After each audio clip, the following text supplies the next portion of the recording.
آداب۔ لکھنؤ جو ایک شہر تھا، اس عنوان کے تحت آج میں آپ کی خدمت میں حیدری خان گویے کا واقعہ پیش کر رہا ہوں۔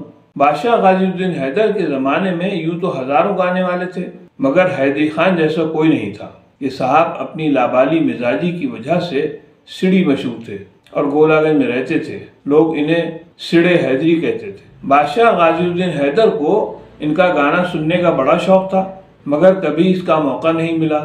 ایک روز غازی الدین حیدر ہوادار پر سوار دریا کنارے سیر کو نکلے۔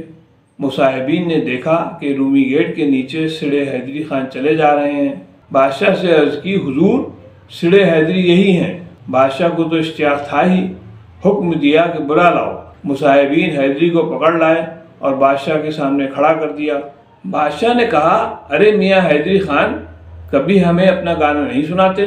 بولے، جی ہاں، کیوں نہ سناؤں گا، مگر مجھے آپ کا گھر نہیں معلوم۔ بادشاہ بے اختیار ہنس پڑے اور کہا، اچھا ہمارے ساتھ چلو، ہم خود تمہیں اپنے مکان پر لے چلیں گے۔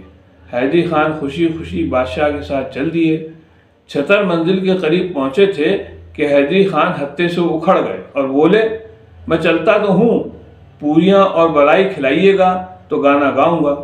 بادشاہ نے وعدہ کیا اور محل کے ایک کمرے میں بیٹھ کر گانا سننے لگے۔ تھوڑی دیر میں ہی بادشاہ پر بے خودی طاری ہوئی اور وہ جھومنے لگے۔ یہ حالت دیکھ کر حیدری خان خاموش ہو گئے۔ بادشاہ نے پھر گانے کو کہا تو بولے، حضور یہ تمباکو جو آپ کے پیشوان میں بھری ہوئی ہے بہت اچھی معلوم ہوتی ہے، آپ کس دکان سے منگواتے ہیں؟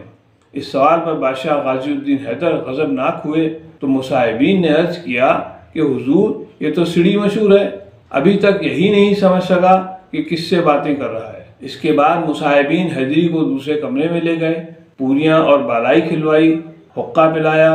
حیدری نے پاؤ بھر پوریاں، آدھا پاؤ بالائی اور 1 پیسے کی شکر منگوا کر اپنی بیوی کو بھی بھجوائی۔ کچھ دیر کے بعد بادشاہ نے حیدری خان کو پھر بلایا اور گانے کا حکم دیا، مگر جیسے ہی انہوں نے گانا گانا شروع کیا، بادشاہ نے روک کر کہا، حیدری خان سنتے ہو، اگر مجھے خالی خوش کیا اور رلایا نہیں تو یاد رکھنا گومتی میں ڈبو دوں گا۔ یہ سنتے ہی حیدری خان کی عقل چکرا گئی، سمجھ گئے یہ تو بادشاہ ہیں۔ ہاتھ جوڑ کر عرض کی، اللہ مالک ہے، اور جی جان لگا کر گانا گانے لگے۔ خدا کی قدرت، یا یہ کہیے کہ حیدری خان کی زندگی باقی تھی۔ تھوڑی ہی دیر میں بادشاہ پر اثر ہوا، وہ بے اختیار رونے لگے اور خوش ہو کر حیدری سے کہا، مانگو، کیا مانگتے ہو؟